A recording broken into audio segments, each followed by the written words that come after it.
Escanita, The Mobby Story. Dear Papa Dudut, may kasabihan na kapag mahal mo ang isang tao ay tanggap mo anuman ang pag-uugali niya. Pero may exemption yon, lalo na kung hindi na maganda ang inaasal niya.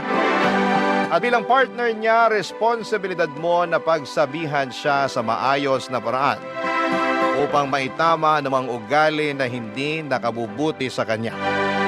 Yan ang eksaktong karanasan ko kay Paloma. Pero bago ko ipagpatuloy ang pagkukwento ay magpapakilala muna ako. Tawagin niyo na lamang po ako sa palayaw kong Mavi. 33 years old, taga Quezon City at nagtatrabaho bilang virtual assistant. Kung ilalarawan ko ang aking sarili, masasabi ko na may itsura naman ako. Malinis sa katawan at tahimik, pero kapag nakuha mo ang loob ko ay madaldal naman akong tao. Bukod doon ay mahilig din po ako mag-ipon at mag-invest, pero hindi naman ako kuripot. Masinop lang ako sa pera dahil alam kong hindi yon pinupulot. Sa katunayan ay meron na akong napundar na mga property katulad ng studio type, condo unit at kotse. Tumutulong din ako sa pagpapaaral sa aking mga kapatid at merong kaunting savings, insurance at investments.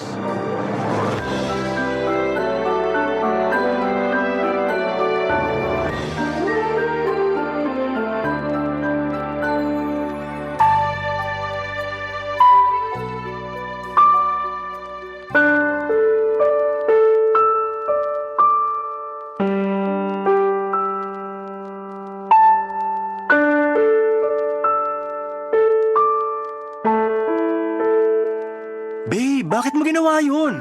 Alin ba? Yung kanina, nakalimutan mo na yata eh. Bitawan mo nga muna yung cellphone mo, mag-usap muna tayo. Pwede naman tayo mag-usap habang nire-replyan ko tong kaibigan ko, di ba? Saka ano bang pag-uusapan natin? Tapos na rin naman na yun. Kaya ako nga tinatanong kung bakit mo ginawa yun. Nakakahiya. Wala akong pakialam kung nakakahiya na pinatulan ko yung pinsan mong epal. Ang tagal ko nang nagtiis sa pagpaparinig niya sa Facebook na social climber ako ganito-ganyan. Sumusobra na siya. Kaya ayun, nung nakita ko siya kanina sa party, di na ako nakapagtimpi. Lalo patingin-tingin pa siya. Patingin-tingin pang gagat, bubulong-bulong pa sa mga kasama niyang mukhang hipong katulad niya. Babe naman. Huwag ka sa akin magalit. Hindi mo ba narinig yung sinabi ko? Narinig ko, pero di pa rin tama na hindi ka nagtimpi. Yung pinsan mo ang pagsabihan mo kasi sumusobra na siya. Bala ko rin talagang kausapin yung pinsan ko. Pero meron ka bang ebidensya na ikaw talaga yung pinariringgan niya sa Facebook? Hindi mo ba nababasa yung mga post niya? Hindi ako madalas mag-Facebook. Tsaka may nabasa ako isang beses pero wala namang binanggit doon na pangalan mo. Meron ba? Wala. Oh, wala naman pala eh. Pero alam ko patama sa akin yun kasi tinatamaan ako eh. Saka alam nating lahat na unang beses pa lang na pinakilala mo kami sa isa't isa, mainit na talaga ang dugo niya sa akin. Akala yata ng gagang yun, hindi ako mapagpatol. Akala ko rin hindi ka mapagpatol. Kaya di mo ko masisisi kung bakit ako nagkakaganito. Ako yung hiyang-hiya kay tita kasi sa birthday party pa talaga ng pamangkin namin kay Umixena. Buti na lang mabait si tita dahil mas pinili niyang pagpasensyahan kayong dalawa kaysa masira yung araw. Pero grabe, nakakahiya talaga kayo. Wala na akong magagawa dyan. Meron naman eh. Sana masinabaan mo pa pasensya mo. Sana imbis na awayin siya na nakikita ng iba, kinausap mo na lang sa isang sulok para di na kayo nakagawa ng eksena. Sana bago ka nagdesisyon ng ganun nagsabi ka sa akin para ako na mismo yung kumausap sa pinsan ko. Boyfriend mo ako, di ba? Oo nga, boyfriend kita. Pero paano ko masasabi sa'yo, busy ka sa pakikipagtawanan mo sa mga kaibigan mong lalaki? Nakakahiya naman na istorbuhin ka, di ba? Bakit ka mahihiya? Wala namang kaso yun, lalo mahalaga naman yung sasabihin mo. Basta! O ano?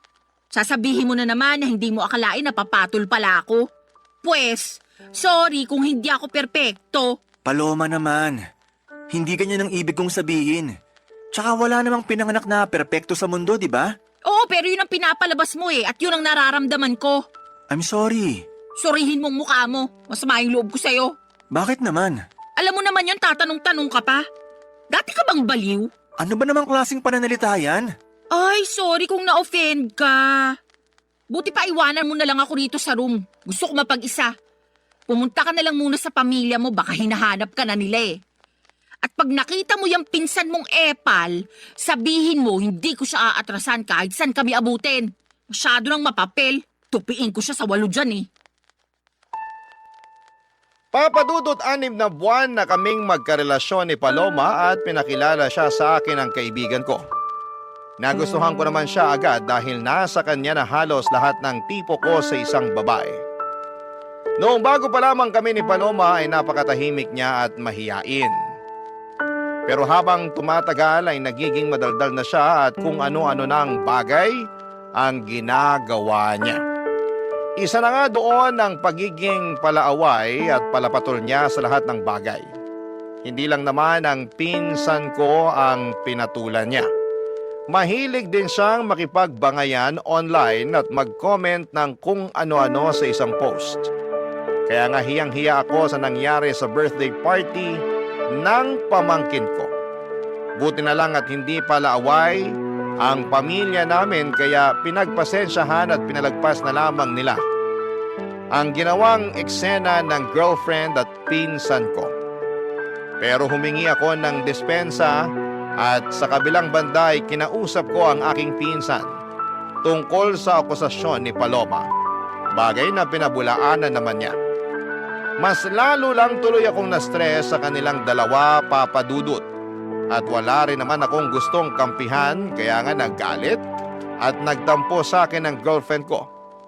Pero makaraan, Papa Dudut, ang ilang araw ay nagkabati naman kaming dalawa.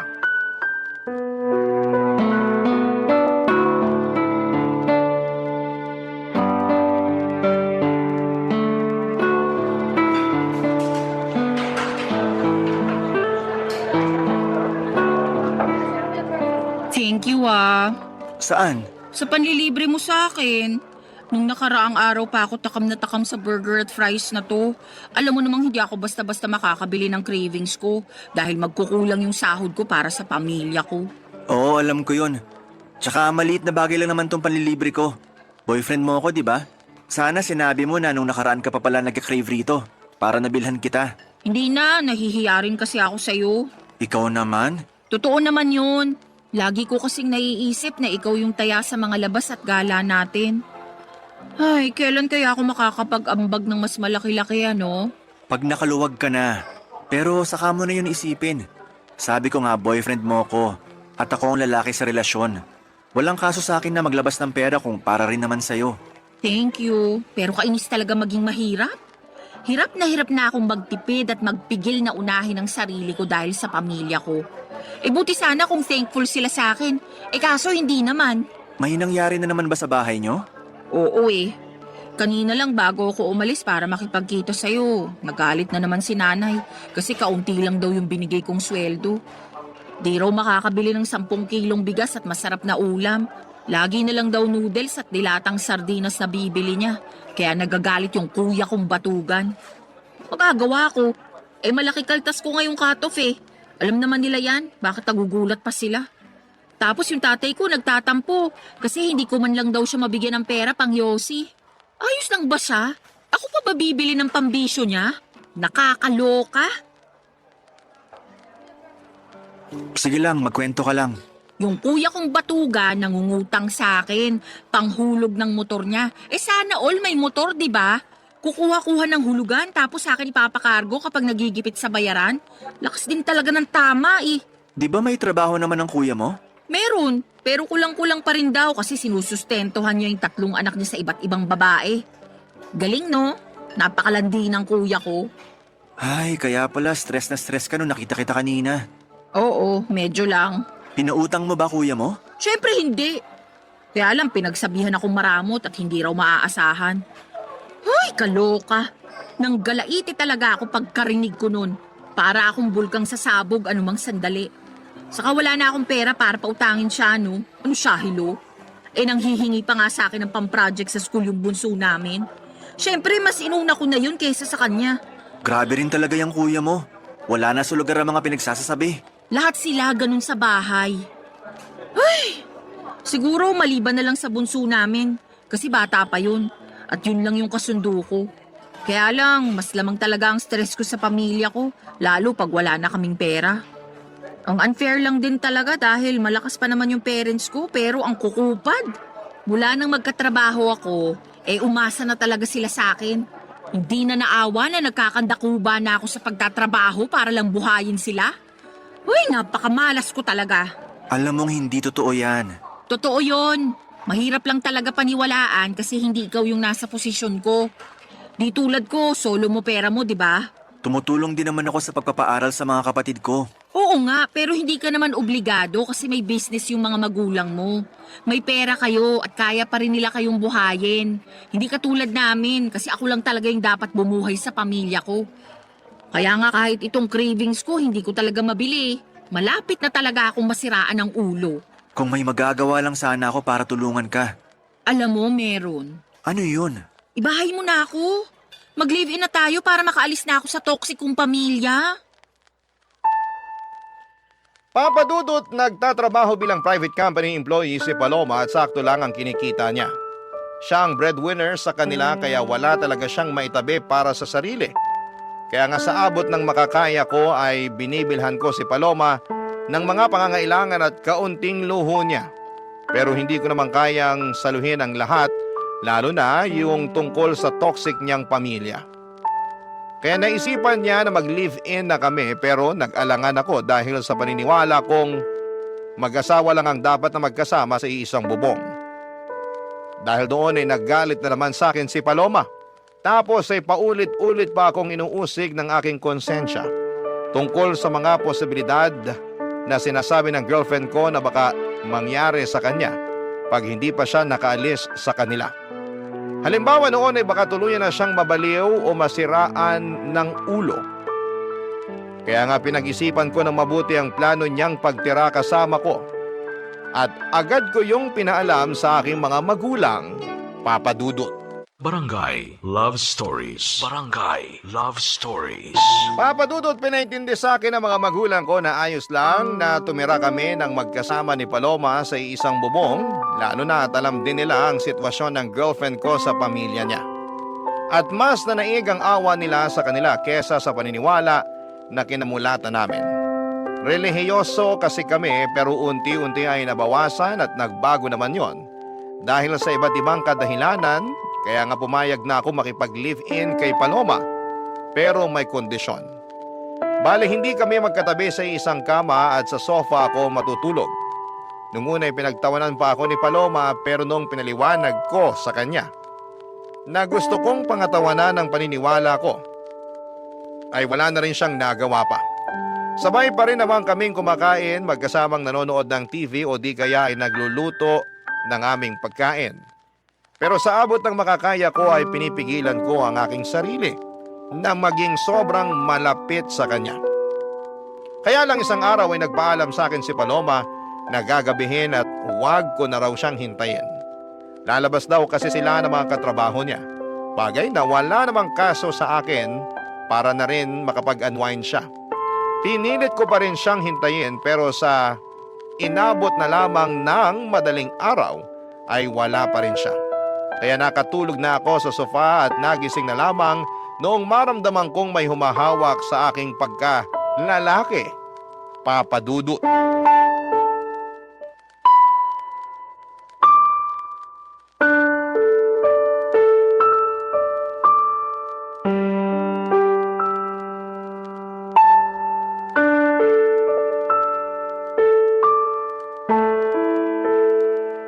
Sabi na gusto mo rin talaga? Kunwari ka pa? Paloma, anong ginagawa mo? Bakit mo ako hinihipuan? Sobra ka naman sa hinihipuan. Baka nakakalimutan mong girlfriend mo ko. Hindi ko nakakalimutan yon. Alam kong girlfriend kita pero totoo namang hinihipuan mo ko. Bakit? Di mo ba nagustuhan? Hindi. Kasi alam mo naman yung paniniwala ko pagdating sa bagay na yan, di ba? Oo, at nakakabwisit ka. Bakit ka nabibwisit? Napag-usapan na natin to, di ba? Sabi mo naiintindihan mo ko. Kahit tinawanan mo muna ako at inasar-asaran nung una. Totoo namang sinubukan kong intindihin. Pero habang tumatagal, pakorni ka na ng pakorni Kalalaki mong tao, nagpipigil ka, nandito na tayo Magkasama na tayo sa iisang bubong. Ba't di mo pa ako sunggaban at samantalahin? Naririnig mo ba yung sarili mo? Naman, tingin mo sa akin, bingi? Hindi, pero nakakagulat na sa katulad mo pa talagang babae galing yung mga salitang yun. Girlfriend mo naman ako at boyfriend kita. Tingin mo sasabihin ko yun sa ibang lalaki? Ano ako, gaga? Kahit na, hindi pa rin tama na ganyan ka magsalita. Irespeto mo naman ang sarili mo. Nire-respeto ko yung sarili ko, no? Saka masyado kang sensitive at makalumang tao kung umasta. Tingin mo ba may maniniwalang walang nangyayari sa atin ay nakatira tayo sa iisang bubong? Wala naman talagang nangyayari sa atin, di ba? At kung walang maniwala, hindi ko na problema yun. Basta alam ko sa sarili ko na ginawa ko yung sa tingin ko tama. Alin? Yung sakalang mag-aano kapag kasal na? Oo, Corny mo talaga. Nagsisisi na tuloy ako na sinagot kita. Masyado kang ewan eh. ikaw yung masyadong ewan. Anong sinabi mo? Alam mo na nung una pa lang ayaw ko. At iniiwasan ko makipag-live-in sa'yo hanggat di pa tayo kasal. Pero gusto mo na kamo para makaalis ka na sa pamilya mo. Pumayag naman ako, di ba? Okay lang din sa pamilya ko. Ibig sabihin nag-adjust ako para mapagbigyan yung gusto mo. Salamat sa pag-a-adjust mo. Pero baka nakakalimutan mong may hiningi ka ring kondisyon. At yun yung hindi tayo magtabi sa kama sa pagtulog. Tama ka. At pumayag ka naman, di ba? Papaalala ko lang sa'yo. Pumayag nga ako pero ewan ko sa'yo. Hindi naman malaking pabor yun. Umasa ako na naiintindihan mo pinanggalingan ko. Pero mukhang nagkamali ako matapos mong gawin yung bagay na ginawa mo kanina lang. Bakit ba big deal pa rin sa'yo na hinipuan kita?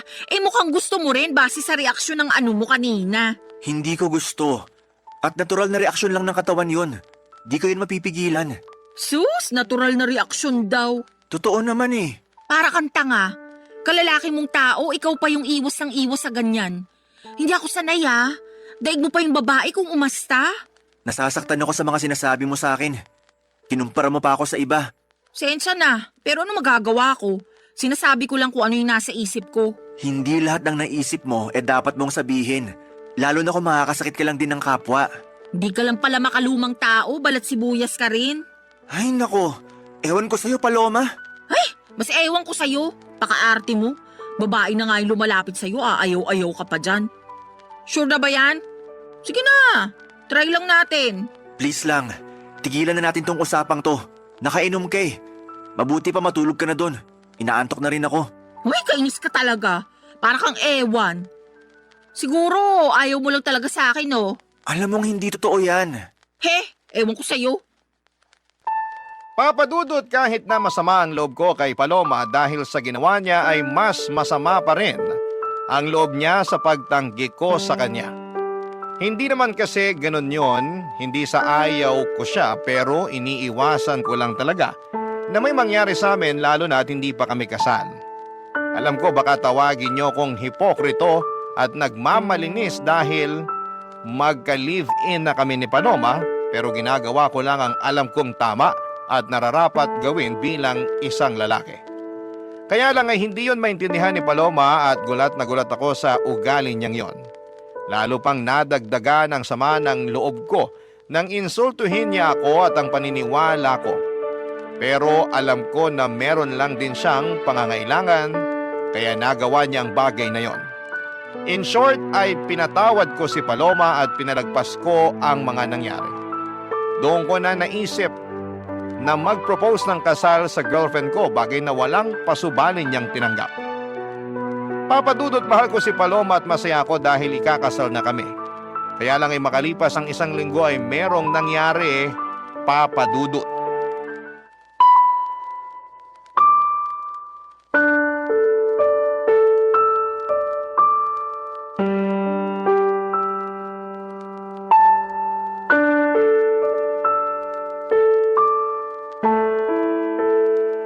Babe naman, bakit ganun yung mga sinabi mo kay mama? Naalin ba?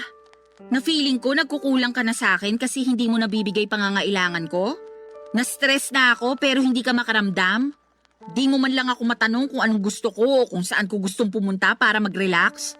Buti pa yung ibang babae, mahal na mga jowa nila. Pero ako, ewan ko na lang talaga. Mahal kita. At kaya ko lang naman di nagawa yung mga sinabi mo dahil naging busy ako sa trabaho. Tapos wala pa akong energy pagkatapos kasi drained na drained ako. Drain na drain din naman ako at kitang-kita na yung sa mukha ko. Tingnan mo nga 29 years old pa lang ako. Pero nagkaka-wrinkles na ako. Ang oily na rin ang mukha ko, halatang hindi na naaalagaan. Paano ko pa magagawa yun? Kung mas gusto ko na lang na matulog pag uwi ko rito sa unit mo, no? Buti ka pa nga kahit papano nagagawa mo pang mag-gym. Nito lang naman ako nagpa-member sa gym na malapit sa atin. Para may magawa rin akong iba bukod sa typical kong ginagawa, di ba? Tsaka niyaya kita. Baka sabihin mo diyang hindi. Niyaya mo nga ako, pero nag-iisip ka ba nung ginawa mo yun? Oo naman. Anong ibig mong sabihin? Feeling ko kasi hindi. Kasi kung nag-iisip ka, maiisip mong pagod na ako sa maghapong pagtatrabaho sa opisina. Tapos yayayain mo pa talaga ako mag-workout? Yun lang kasi naiisip kong paraan para kahit paano magkaroon ka naman ng exercise.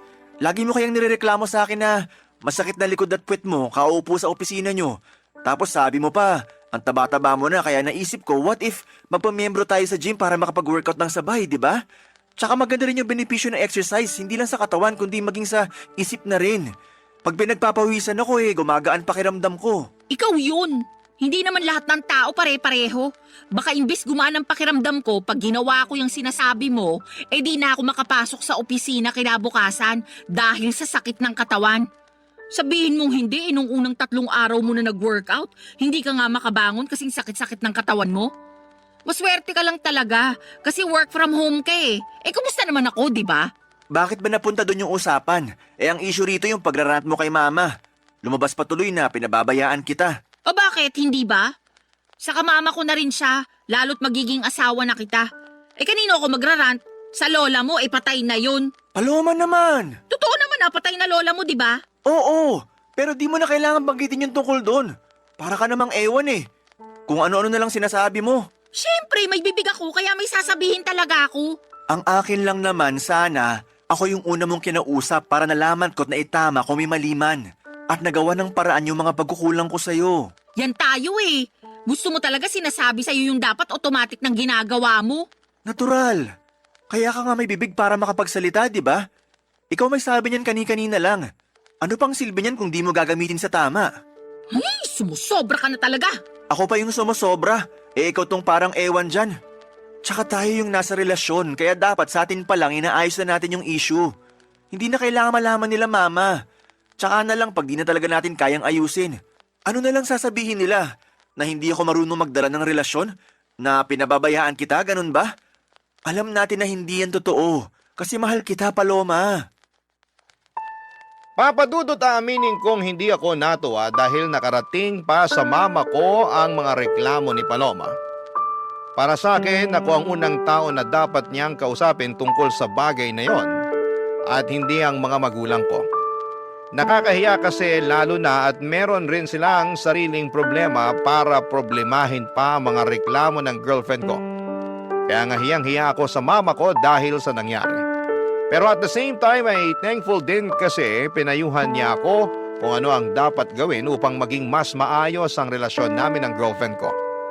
Tapos ay sinamantala ko na rin ang pagkakataon na kausapin si Paloma at ipaunawa sa kanya na hindi totoong pinapabayaan o tinitipid ko siya.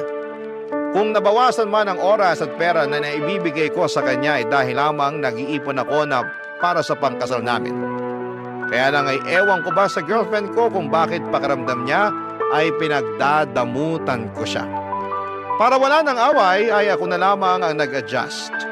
Sa abot ng makakaya ko ay binigay ko ang mga gusto ni Paloma, Papadudot. Barangay Love Stories. Barangay Love Stories. Papadudot, makalipas nga ang 1 buwan ay gulat na gulat ako nang sabihin sa akin ni Paloma na nag-resign na siya sa kanyang trabaho. Ni hindi kasi niya nabanggit sa akin na may plano na pala siya na umalis. Basta sinabi lang niya na ayaw na niyang magtrabaho dahil nabuburyo at napapagod na raw siya. Pero sa kanya pa rin humihingi ng sustento ang pamilya niya. Kaya problemado siya kung paano makapagbibigay sa kanila. Kaya ako ang umako ng responsibilidad na yon dahil magiging pamilya ko na rin naman ang pamilya niya. Pero labis talaga akong nahirapan at nabigatan sa buhay noong nadagdagan ng responsibilidad na nakaatang sa aking mga balikat. Kahit na nakakaluwag ako noong una ay umabot ako sa punto na halos masaid ang savings ko. Dahil sa mga hingi at bigay para sa pamilya ni Paloma. Dahil po sa mga nangyari ay nagsabi ako sa parents ko na baka hindi muna ako makatulong para sa pagpapaaral ng mga kapatid ko, bagay na nauunawaan naman nila. Nag-offer pa nga sila na pahiramin ako ng pera sakaling kailanganin ko. Sobrang bait ng mga magulang ko kaya naman hiyang-hiya ako sa kanila. Doon ko na naisipang kausapin si Paloma tungkol sa sitwasyon pero meron namang ginawa ang magaling kong girlfriend, Papa Dudut.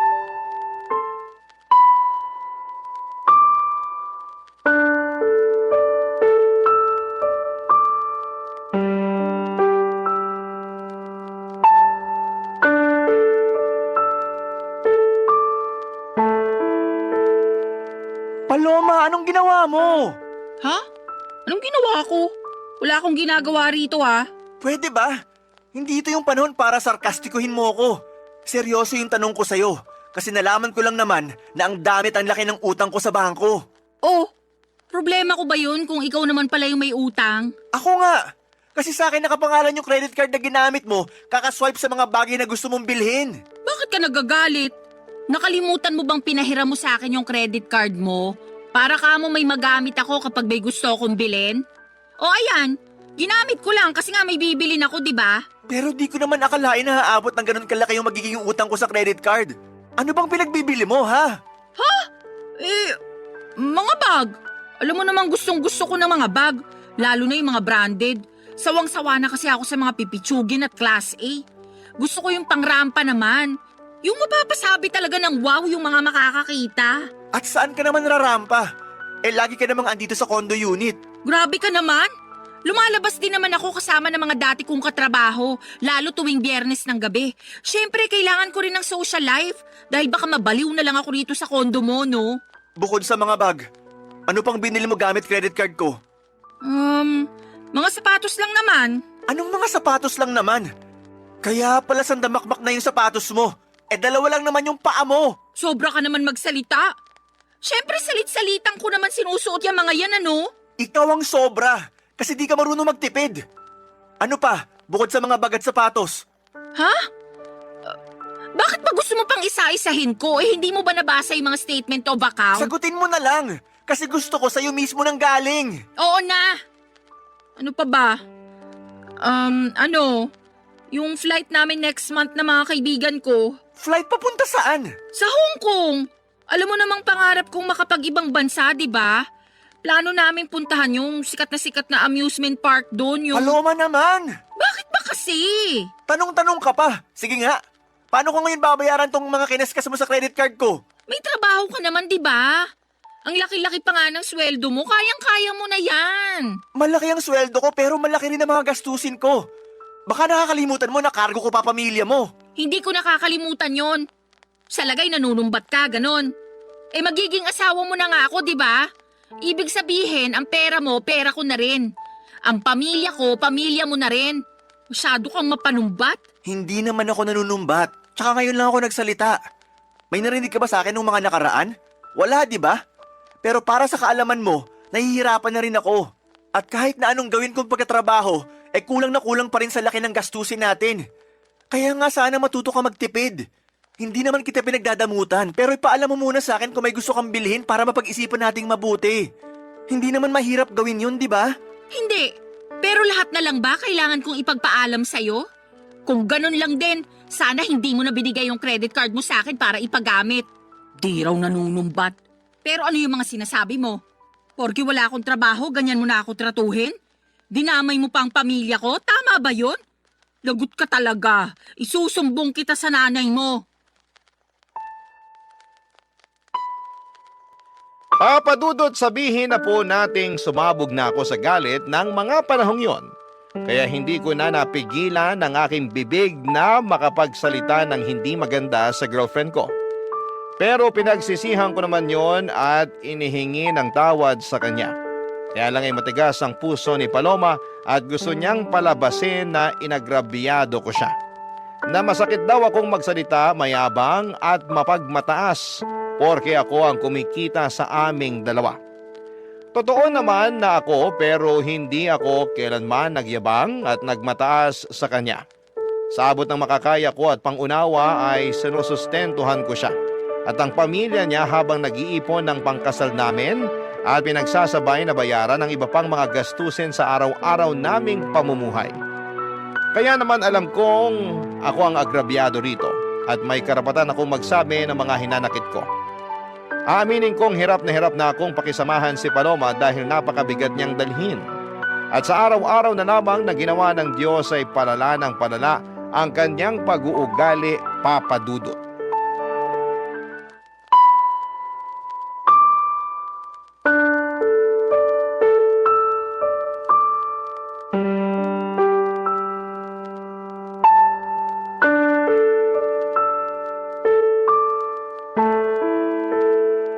Babe, ano na naman bang ginawa mo? Ginawa na naman saan? Sinabi ko pa naman kina mama na available yung kotse para gamitin nila sa outing nila ng mga kumare niya. Para lang malaman na wala na sa parking yung sasakyan ko. Oo, kasi pinakuha ko kay kuya kanina yung gagamitin nila sa family outing namin. May problema ba dun? Meron! Oy, ba't ka sumisigaw dyan? Nakakaaburido ka naman eh. Nakuha mo pa talaga magtanong at maaburido? Eh ako nga dapat na magsabi niyan. Kasi natulog lang ako, tapos pagising ko wala na yung kotse ko. Hindi mo ba narinig yung sinabi ko? Pinagamit ko kay kuya kasi magsiswimming daw sila nila nanay at tatay sa kanong kapatid ko. Hindi na nga ako sumama dahil meron ako masakit puson ko, hindi ko rin mai-enjoy. Wala akong pakialam sa outing ng pamilya mo kasi kotse ko naman yon. Tsaka di mo rin ba narinig sinabi ko? Papagamit ko dapat kay mama yung sasakyan ko, pero wala na. Ano na lang gagamitin nila, di ba? Problema ba yun? May sarili naman silang sasakyan. Problema yon kasi nasa talir yung kotse nila. Pinaghagawa. Tsaka matagal lang pinagpaalam ni mama sa akin na hihiramin niya yung sasakyan ko. Tapos bigla mong pinahiram sa pamilya mo? Di mo pa pinaalam sa akin kagabi bago tayo matulog. Nakalimutan ko Sa kapamilya ko naman yung gagamit, buti sana kung ibang tao. Magalit ka kung sa iba ko pinahiram. Oo! Parang yung pagpapagamit mo ng credit card ko sa mga kaibigan mo nung nagbook kayo ng flight, di ba? O akala ko ba nakapag-move on ka na dun? At saka binabayaran naman nila kahit hulugan. Kalmahan mo lang. Hindi ko na alam kung paano kumalma kasi malapit na ako mapuno rito. Kaso ang unfair dahil laging ako yung mali. Kapag nagsalita ako, lagi mo binabalik sa akin na mapanumbat ako, ganito, ganyan. Tama ba yun? May karapatan naman talaga ako manumbat kung gugustuhin ko lang, di ba? Anong gusto mo? Manahimik na lang ako para isipin mo na ayos lang yung mga ginagawa mo? Ganun yata talaga gusto mo mangyari Akala ko ba mahal mo ko? Mahal kita, Paloma. Pero ako ba mahal mo? Oo naman. Tinatanong pa ba yan? Kung hindi kita mahal, di sana ako pumayag na magpakasal sa'yo. O baka naman mahal mo lang ako kasi may nabibigay ako sa'yo. Paano na lang kung wala na? Ganun pa rin ba mararamdaman mo para sa akin? Ano ba namang tanong yan? Masyado ka nang nagiging madrama. Hoy, para sa kaalaman mo, wala tayo sa TV at radyo para magsalita ka ng ganyan. Kakainis to. Kita mong masakit yung puson ko, dumadagdag ka pa Diyan ka magaling. Imbis na sagutin ng diretso yung tanong ko, kung ano-ano na namang sinasabi mo. Alam mo, napapagod na ako. Napapagod na ako sa relasyon natin. Napapagod na ako sa'yo at sa pamilya mo. Anong ibig mong sabihin? Hindi ka talaga makahalata, no? Di ka rin marunong makiramdam. Sarili mo lang mahalaga sa'yo. Kaya paano pa ako nakakasiguro na mahal mo nga ako? Nang dahil lang sa kotse na pinahiram ko sa kuya ko, nagkakaganyan ka na?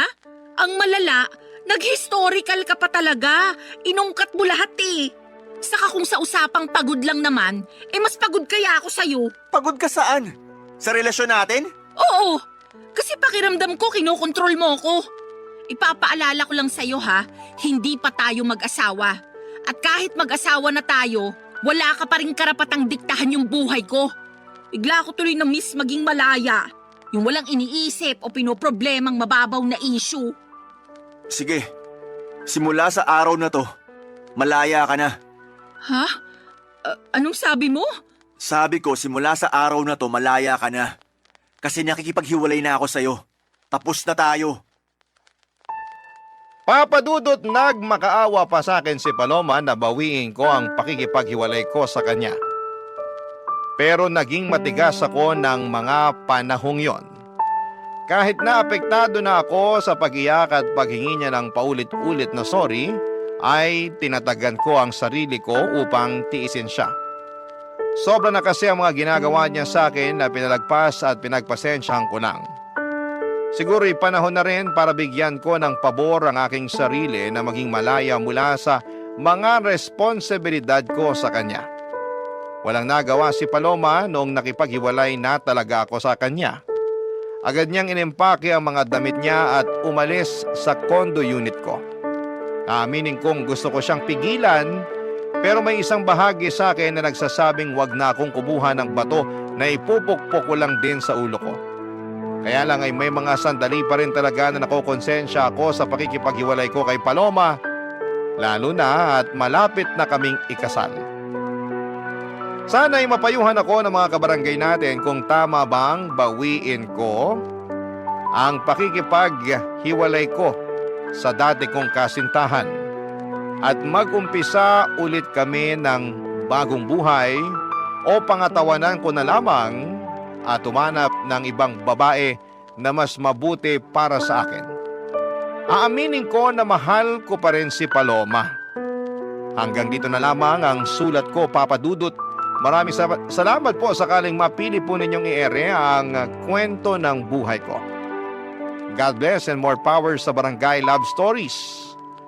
Ang inyong forever kapuso at kabarangay forever, Mavi. Dear Papa Dudut, good day sa inyo at sa mga bumubuo ng Barangay Love Stories. Tawagin niyo na lamang po ko sa pangalang Solana. 29 years old, taga Cardona, Rizal at isang online seller. Pero dati ako nagtatrabaho sa isang private company. Sa kasalukuyan ay buntis ako sa first baby namin ng husband ko, pero meron na akong unang anak sa ibang lalaki. Panati ko talaga ako ng programa ninyo, Papa Dudut, at hanggat maaari ay wala akong kinakaligtaang episode sa radyo. Kumbaga ay hindi kumpleto ang pananghalian hanggat hindi kami nakatune in kay Papa Dudut. Tapos isang araw ay naisipan kong magpadala ng sulat sa inyong programa upang marinig ko namang umere ang sarili kong kwento.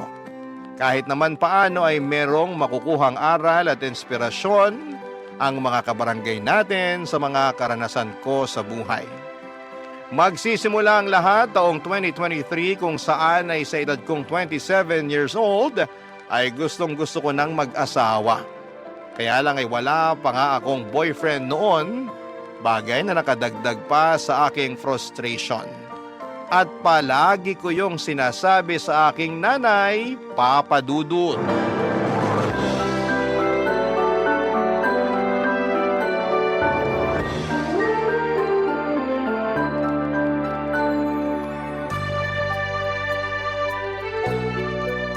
Grabe na yun.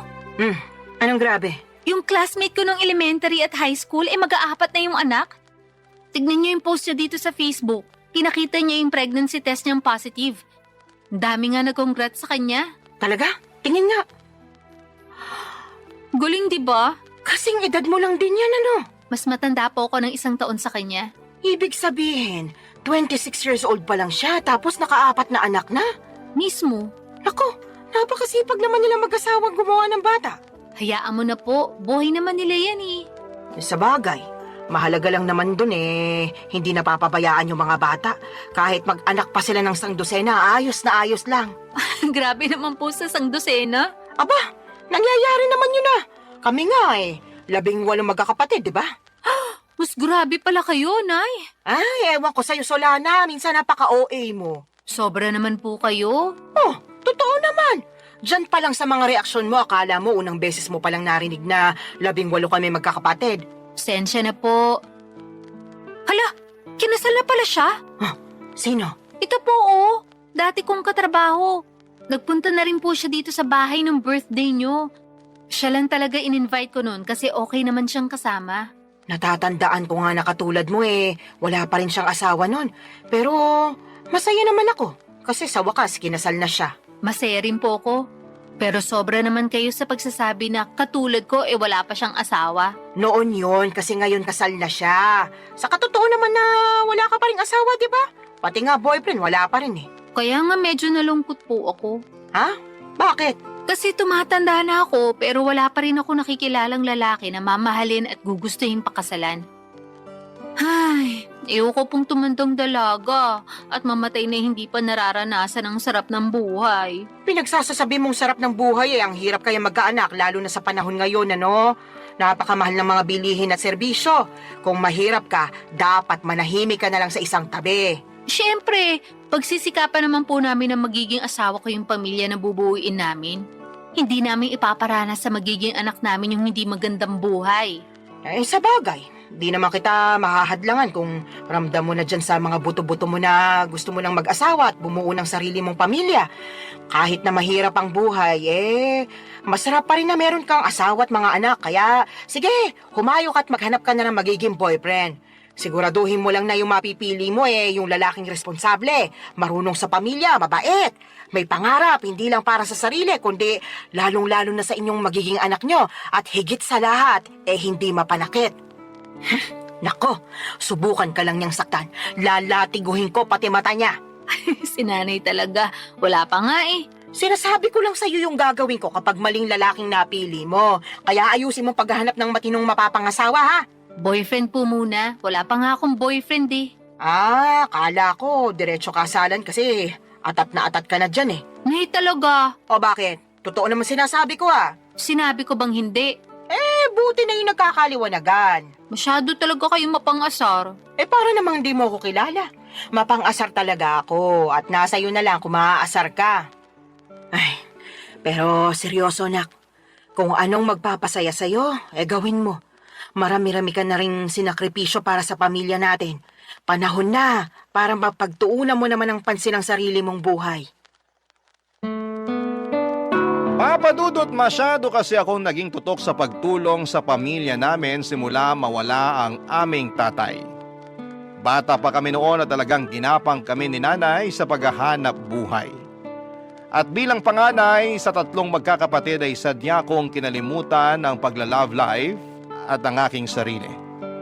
Pero aminado akong gusto ko na talagang bumuo ng sariling pamilya that time at masaya naman ako kasi suportado ako ng aking nanay. In fact, siya pa ang con todo push sa aking makipag-date o magpaligaw kaya ginawa ko ang mga payo niya. Bilang unang hakbang ay nag-install ako ng dating app sa aking cellphone. Nagpatulong pa nga ako sa best friend ko na pumili ng maganda at pinaka-the best kong picture na gagawin kong display profile. First time ko lamang kasing gumamit ng dating app at sa tanang buhay ko, isa pa lang ang nagiging boyfriend ko. Pero matagal na yon dahil nag-aaral pa lamang ako sa high school at sa pagkakatanda ko ay umabot lamang kami ng 1 buwan. Fast forward. Meron ako nakilala at nakamatch na lalaki sa naturang dating app na gamit ko ng mga panahon na yon. 2 linggo rin kaming nag-usap bago kami nag-decide na magkita na. At may nangyari na nga sa amin ang unang araw na yon. Kaso makalipas ang 1 buwan at kalahati, bigla na lamang siyang naglaho na parang bula, Papa Dudut.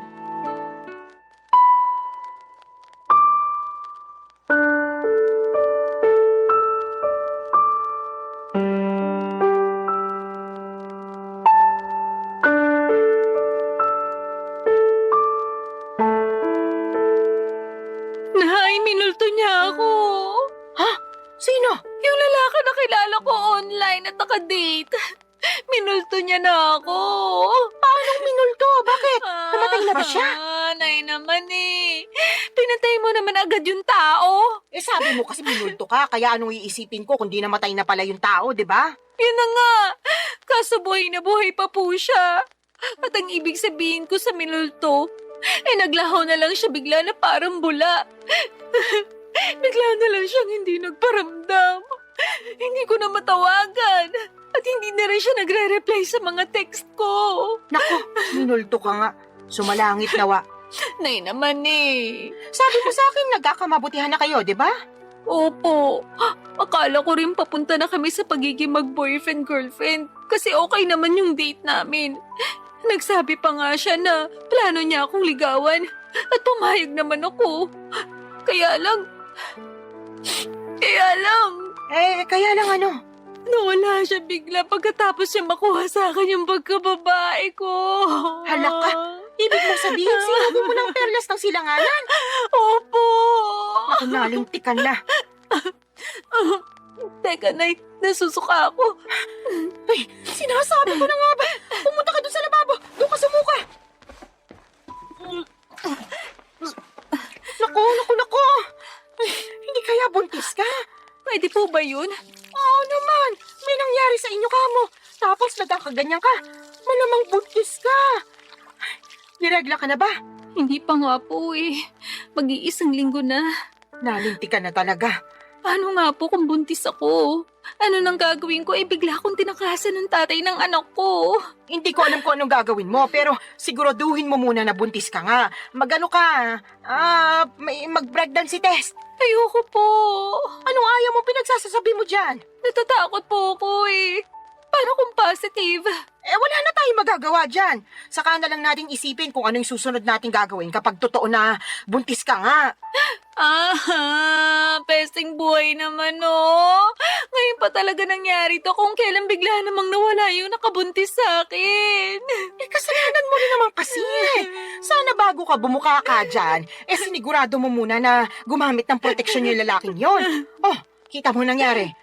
Tingin ko, nakatunog yun na mabubuntis ka niya. Kaya biglang naglaho na parang bula. Wala naman po sanang kaso kahit mabuntis niya ako eh. Kaya lang ang kiniinis ko, iniwan niya ako bigla. Akala ko pa naman nagkakaintindihan na kami. Na mahal na namin ang isa't isa.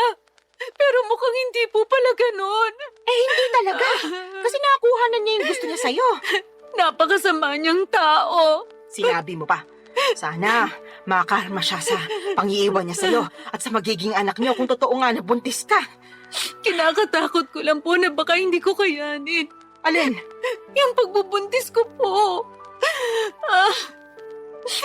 Ewan, naguguluhan pa po ko, nalilito. Masyado mabilis yung mga pangyayari. Kahit na anong mangyari, kailangan mong kayanin dahil nandyan na yan. Alangan namang ipalaglag mo yung dinadala mo Malaking kasalanan niya sa Diyos. Tsaka, hindi ka na batas, wala na. Nung nakaraan lang, naulit-ulit mong sinasabi na gusto mo nang magkaanak at magkaroon ng pamilya, di ba? O ayan na, magkakaanak ka na sakaling buntis ka nga. Kaya dapat kayanin mo. Huwag kang mag-alala. Nandito ang nanay. Akong bahala. Gagabayan kita. Papadudot ng sumunod na araw ay nakumpirma kong buntis nga ako. Buti na lang talaga ay nandyan ang nanay ko dahil kung wala siya malamang ay hindi ko na alam ang aking gagawin. Dahil sa biglang pagtakas ng lalaking nakabuntis sa akin ay natakot ako sa responsibilidad ng pagiging nanay sa baby na nasa sinapupunan ko ng mga panahong yon. Kaya nga malaki ang pasasalamat ko kay nanay dahil to the rescue siya. At kahit na extra challenge ang naging pagbubuntis ko ay si nanay ang katuwang ko, Papa Dudut. Unti-unti ay natutuhan kong mahalin ang baby na dinadala ko ng mga panahong yon. Inisip ko kasi na tama naman ang sinabi ni nanay. Walang kasalanan ang anak ko sa ginawa ng tatay niya.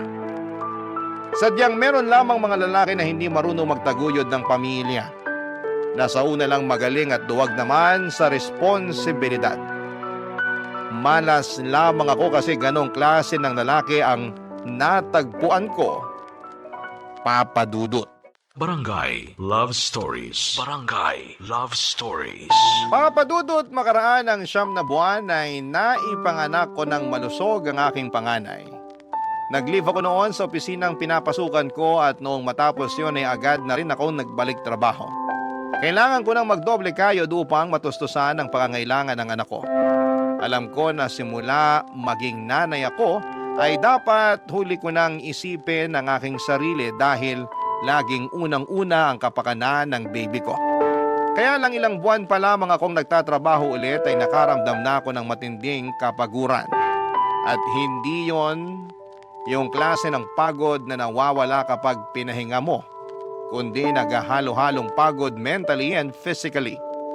Doon ko rin napagkumpara ang sitwasyon ko bilang single parent sa aking ibang katrabaho na merong healthy relationship sa kanilang mga asawa. Gusto ko lang naman ang katuwang sa buhay at mag-aalaga sa akin dahil matagal na panahon din ako na ako ang nag-aalaga sa iba. Pati ba naman sa sarili kong anak ay ako pa ring mag-isa. Kaya nga binanggit ko yon sa nanay ko dahilan para sermonan niya ako ng todo-todo, Papa Dudut.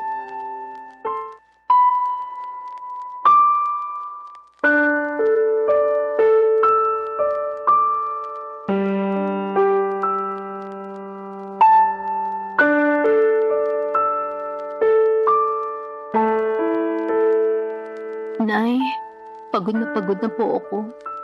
Kapag nasa opisina ako, hindi ako makapag-concentrate.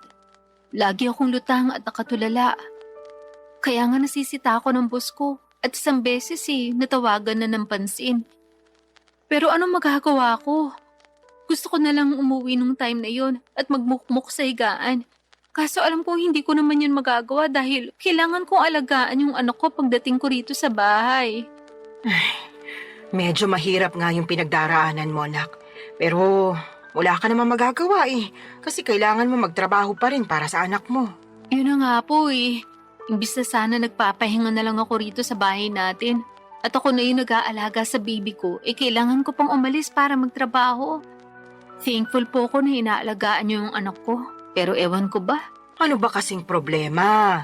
Pagod ka nga lang ba talaga o ano? Sa tono mo kasi para kang nagsisisi na nagkaanak ka. Yung totoo? Oh, sabihin mo yung totoo. Tama po kayo.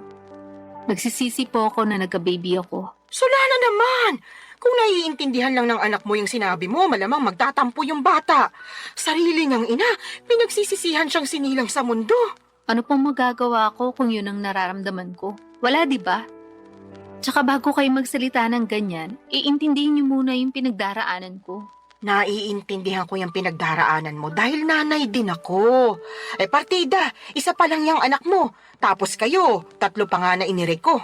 Pero ang kaibahan natin, kasama niyo po si tatay sa pag-aalaga at pagpapalaki sa amin bago siya inagaw sa atin ng kamatayan. Tapos ako simula nang pinagbuntis ko yung baby ko hanggang pinanganak, mag-isa lang ako.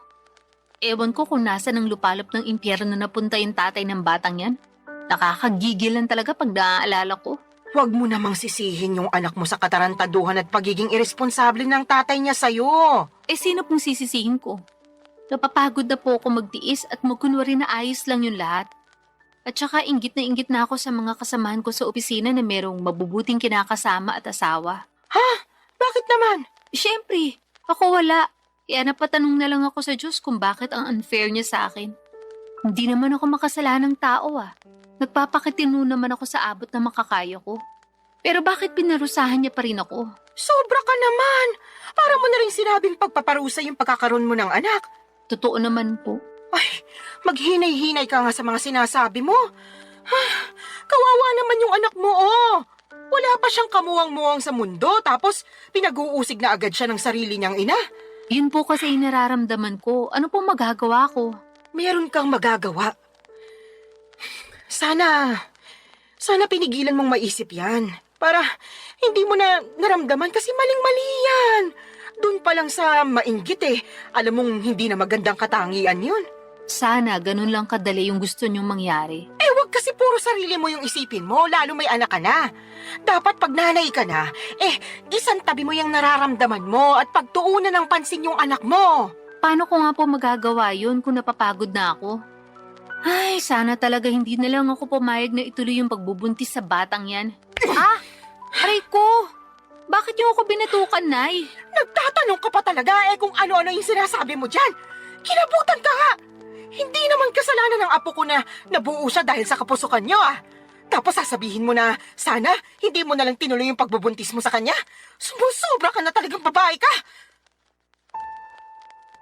Papa Dudut, doon ko mas napagtanto ng husto na mahirap maging single parent at kung may choice lamang akong baguhin ang kapalaran ko ay gagawin ko. Oo, mahal ko nga ang anak ko pero nawawalan pala ng saysay ang lahat pag nanaig na yung labis na pagod.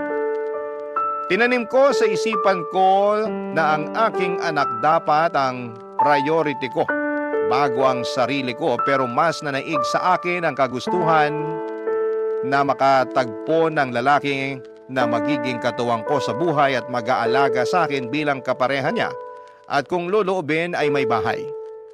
Kaya nga nagsimula ulit ako makipag-usap online kahit na inuusig pa rin ako ng aking konsensya at ng mga sinabi ni nanay. Naintindihan naman daw niya ako pero nandun pa rin yung sermon niya tungkol sa dapat mas pagtuunan ko ng pansin ang aking anak bago ang sarili ko. Para sa akin ay hindi niya talaga ako nauunawaan.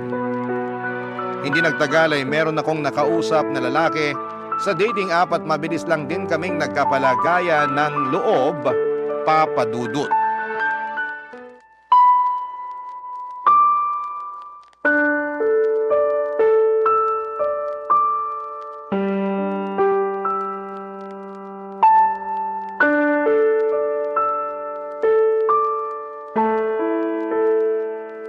Anong sinabi mo, Solana? Pakiulit nga kasi parang nabingi yata ako.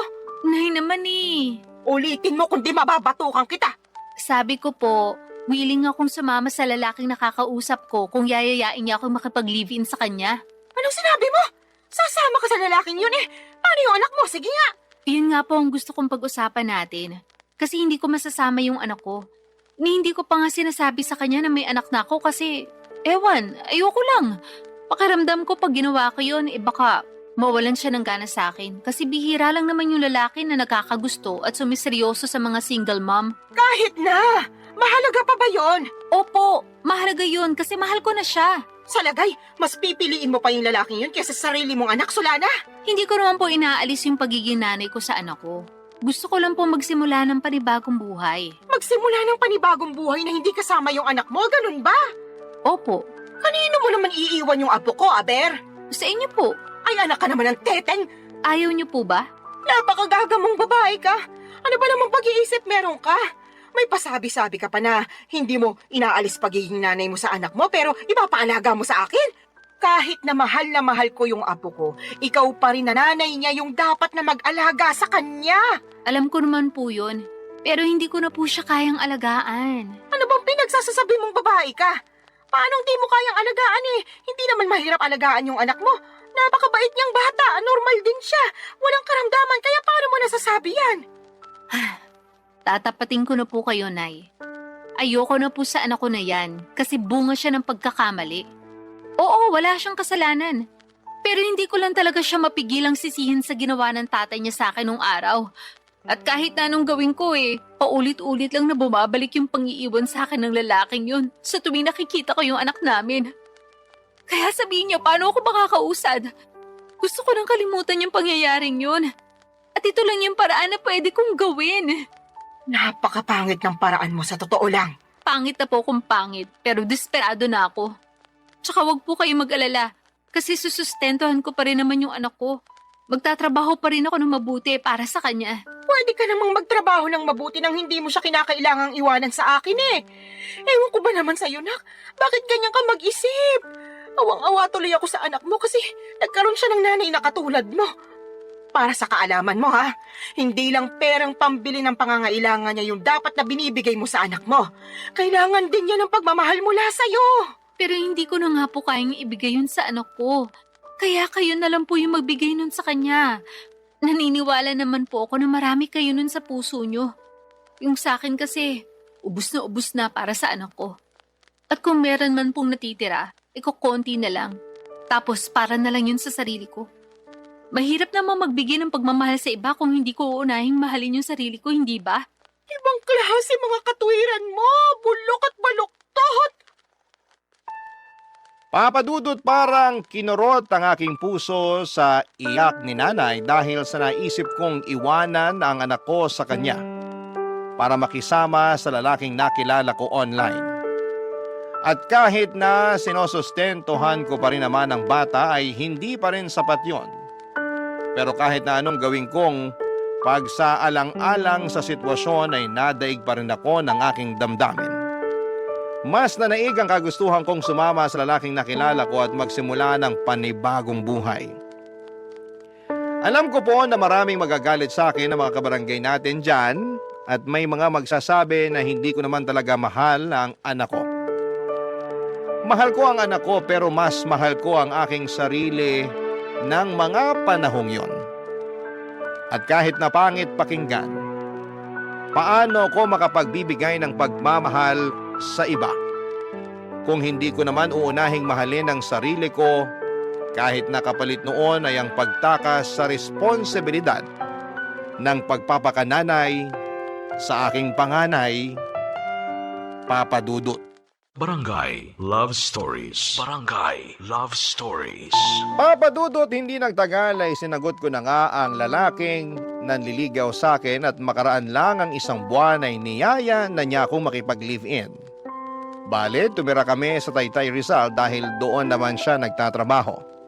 Hindi alam ng live-in partner ko na meron akong anak sa unang lalaki.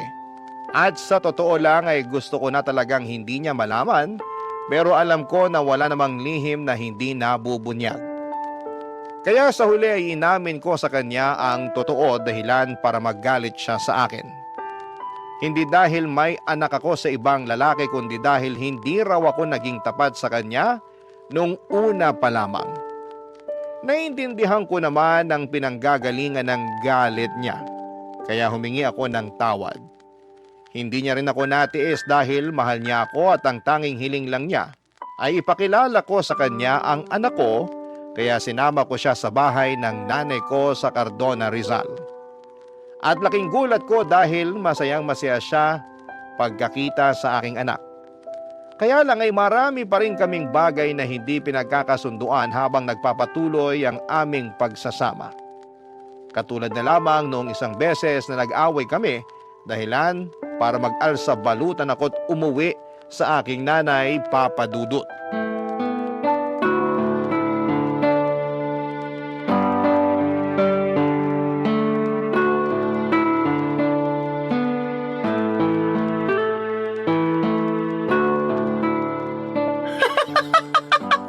Ano nga ulit yung dahilan ng away niyo, anak?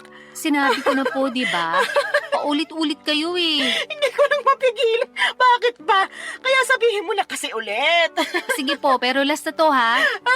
Feeling ko kasi inaasar nyo lang ako eh. Sige na, ano nga ulit yung rason? Bakit ka nag-alsa balutan paalis sa inuupahan niyo at umuwi ka rito sa atin?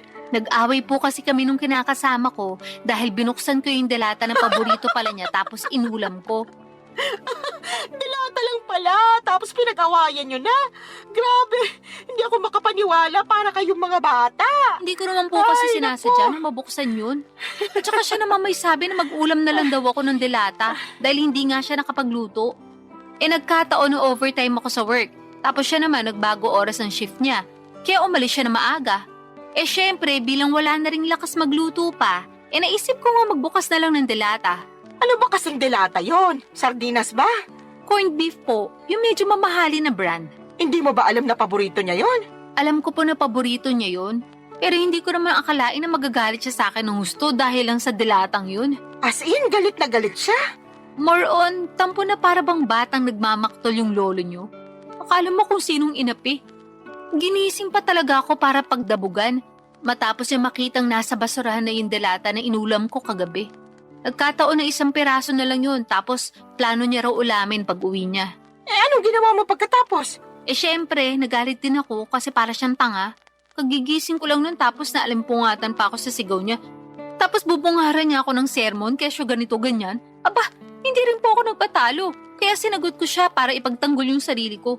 Hanggang sa lumala na yung away namin at nakapagsalita na kami ng hindi maganda sa isa't isa. Hindi ko na po nagustuhan yung mga sinabi niya. Kaya nilayasan ko na siya. Pambihira talaga mga kabataan ngayon. Maliit na bagay pinalalaki kaya dumarami yung hiwalayan eh. Alam ko naman po na mababaw lang yun. Pero nasobrahan eh. Kung kinausap niya lang sana ako na maayos, baka lumabas pa ako at binilan siya ng paborito niyang delata. Di sana wala kaming problema. Hindi sana kami nagkasakitan sa mga sinabi namin sa isa't isa. Kaya lang, hindi ganun yung nangyari. At hindi ko kayang intindihin na ganun siya umusta porque paborito niya yung delatang kinain ko nang hindi sinasadya. Tama rin naman yung mga sinabi mo. Dilata lang naman yun. Kaya nga po. Tsaka sobrang sama lang talaga ng loob ko sa kanya. Sa dinami-rami ng tao na magsasalita sa akin ng ganun, siya pa talaga. Ayun, hindi na ako nakatiis, kaya nilayasan ko na siya. Hindi talaga maiiwasan yung pagkakaroon ng hindi pagkakaintindihan sa relasyon. Pero sana, huwag niyong hayaan na sirain ito yung pagsasama ninyo. tama rin na umalis ka doon para makapag-isip-isip kayo pareho. Magpalamig ka muna rito habang malayo kayo sa isa't isa, pero huwag niyong patagalin yung away ninyo. Hindi yun maganda. Ewan ko, Nay. Mahal ko naman po siya pero masakit talaga mga sinabi niya sa akin. Biruin niyo, sabihin ba naman ako matakaw kasi naubos ko rin yung dilata niya? Gutom na nga ako noon. Kahit naman ako na gutom baka maubos ko rin yon. Yun na nga po. Medyo sumobra lang siguro yung reaksyon ng kinakasama mo para lang sa isang delata. Sa lagay, mas matimbang pa yung pagmamahal niya sa paborito niyang pagkain kaysa sa'yo na kinakasama niya. Tumpak ka dyan, Nay. Naku, pag pumunta yun dito, makakatikim talaga sa akin yun ng sermon. Salamat po. Ay, hindi lang pala siya kundi kayong dalawa. Bakit naman po ako nasali dyan? Syempre, pareho kayo nasa relasyon At gusto ko lang ipaintindi sa inyo na hindi na kayo bata para pag-awayan yung ganong klase ng mababaw na bagay. Ay, umayos kayo. Kundi pag-uuntugin ko na talaga kayo. Papa Dudut, alam ko naman na mababaw lang ang dahilan ng pag-aaway naming yon. At pwede namang maayos kaagad kung may isa sa amin na magpapakumbaba. Pero pareho na kaming kinain ng matinding emosyon. Noong araw ding yon ay pinuntahan ako at sinundo ng kinakasama ko sa Cardona at nakipagbati sa akin. Humingi rin siya ng sorry kay nanay dahil naabala pa namin siya. Pero ayos lang naman sa nanay ko, sa halip ay pinayuhan niya kami na pag-usapan ng mga bagay-bagay at huwag na huwag agad paiirali ng galit.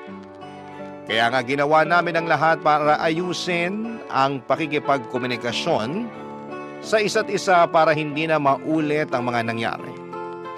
At masasabi ko na mabuti ang resulta noon sa pagsasama namin. Meron pa rin namang mga misunderstanding pero mas alam na namin kung paano yon ayusin. Saka pansin ko na sobrang mahal din talaga ng kinakasama ko ang aking anak sa ibang lalaki. At nakikita ko yon sa tuwing bumibisita kami sa bahay ni nanay. Kaya nga nagustuhan na rin siya ng nanay ko para sa akin bilang kinakasama. Pero nitong March 2025 lang ay may sinabi ako sa nanay ko na labis niyang kinabigla, Papa Dudut.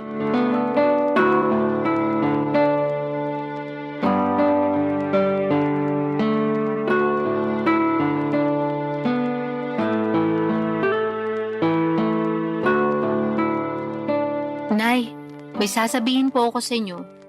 Pero huwag kayong mabibigla Depende kung sasabihin mo maganda ako, matagal ko nang alam yon. Puro kayo biro. Sa tingin mo nagbibiro ako? Nakakasakit ka ng damdamin Siyempre, maganda po kayo. Kanino pa po ba ako magmamana kundi sa inyo lang, di ba? Yan, sige, utuin mo pa ako. Ano ba kasi yung sasabihin mo at may pasabi-sabi ka pa ng wag ako mabibigla? Tungkol po sa amin ang kinakasama ko. Ang totoo, niyaya niya na ako magpakasal kahit sa West lang daw po muna. Para lang magkaroon na ng basbas yung pagsasama namin. Talaga? Naku, mabuti naman! Anong sinabi mo? Pumayag ka ba?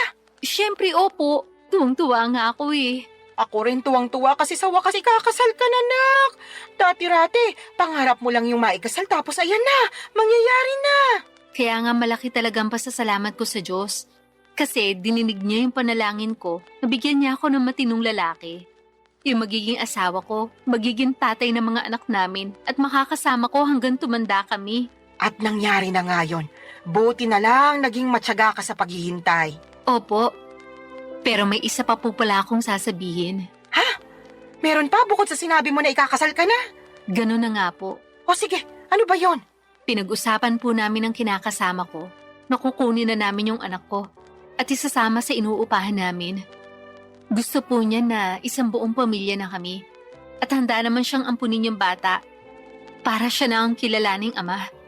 Ayos lang po ba sa inyo yun? Tinatanong pa ba yan? Siyempre ayos na ayos sa akin. Hindi po ba kayo malulungkot kasi mapapalayo na kayo sa apo nyo? Ano bang klaseng tanong yan? Natural malulungkot ako. Pero sino ako para ipagkait sa apo ko na magkaroon ng tatay at nanay sa kanyang paglaki, di ba? Kaya nga malaki talaga yung pasasalamat ko dyan sa kinakasama mo kasi mahal na mahal yung anak mo. Tingin ko nga, mas mahal niya pa yung apo ko kaysa sa'yo Mahal ko rin naman po yung anak ko. Pero aminado ko naging gagalang ako sa pagdedesisyon nung araw. Sa totoo lang, matagal ko nang pinag-iisipan na kunin yung anak ko para ako na yung mag-aalaga sa kanya. Gusto ko pong bumawi sa lahat ng pagkukulang ko bilang nanay niya. Siguro hindi pa naman po huli ang lahat, di ba? Hindi pa naman talaga. At suportado kita sa gusto mong mangyari. Basta ipangako mo na hinding-hindi mo na ibabalik sa akin yung apo ko kasi bigla ka na lang napagod magpakananay sa kanya, ha? Hindi laruan niyang anak mo para sa kaalaman mo. Meron siyang damdamin. Tsaka baka gabaan ka na kung gagawin mo pa yun sa kanya. Hinding-hindi ko na nga po ulit gagawin yun sa anak ko, Nay. Pangako po yan. Huwag ka sa akin mangako. Sa anak mo ikaw mangako. At patunayan mo yon. Mahalin mo siya ng husto. Iparamdam mo na lagi kang nandyan sa tabi niya bilang nanay niya. Ipaglaban mo siya sa lahat ng pagkakataon. Lagi mo siyang piliin sa kahit na anong sitwasyon. At kahit na magkaroon pa kayo ng mga anak nung kinakasama mo, huwag mong hayaan na mabaliwala yung panganay mo. Tandaan mo, Solana, ha? Wala siyang kasalanan sa ginawa sa'yo ng ama niya, kaya huwag mo siyang sisisihin. Opo, Nay. Naiintindihan ko po lahat ang mga sinabi niyo at tatandaan ko po yun. Sige, mapapanatag na ako kung ganon. Paano mo pala aalagaan yung apo ko kung nagtatrabaho ka? Tungkol po sa bagay na yan, pinag-usapan na namin ng kinakasama ko na magre-resign na ako para maalagaan ko yung anak ko. Sinabi ko kasi sa kanya na gusto kong bumawi sa anak ko dahil malaki nga yung nagawa kong kasalanan sa kanya nung araw. Katulad niyo, sinuportahan din po ako ng kinakasama ko. Papa Dudut, alam kong hindi ako naging perpektong magulang sa anak ko noong araw, pero sa kasalukuyan ay ginagawa ko naman ang lahat upang makabawi sa kanya. At yun naman ang mahalaga, hindi ba? Sising-sisi ako sa nagawa kong pangiiwan sa kanya noon, nang mas pinili ko ang aking sarili ngunit masayang-masaya naman ako. Dahil naalagaan ko na siya ngayon, katuwang ang aking kinakasama na ngayon ay asawa ko na. Hindi pa rin naman nagsawang sumuporta at umalalay sa akin si nanay, lalo na at buntis ako sa panganay namin ng mister ko. Alam ko na mas magiging challenging ang pag-aalaga ng dalawang maliit na bata, kaya sinabi ni nanay na pupuntahan niya ako sa inuupahan namin para alalayan pagkapanganak ko. Doon pa lang ay naiyak na ako at nag-uumapaw ang saya ng puso ko. Mas lalo ko na-appreciate ang aking nanay sa totoo lang. At alam ko na marami pa akong matututuhan sa kanya mula sa mga karanasan niya kung paano maging mabuting ina. Maraming salamat po, Papa Dudut, sakaling mapili po ninyong i-air ang istorya ng buhay ko. Sana po'y kinapulutan po ito ng aral at inspirasyon ng mga kabarangay natin. God bless sa inyong programa sa Barangay Love Stories. Patuloy kayong magbigay ng aliw sa ating mga kabarangay. Ang inyong forever kapuso at kabarangay, Solana.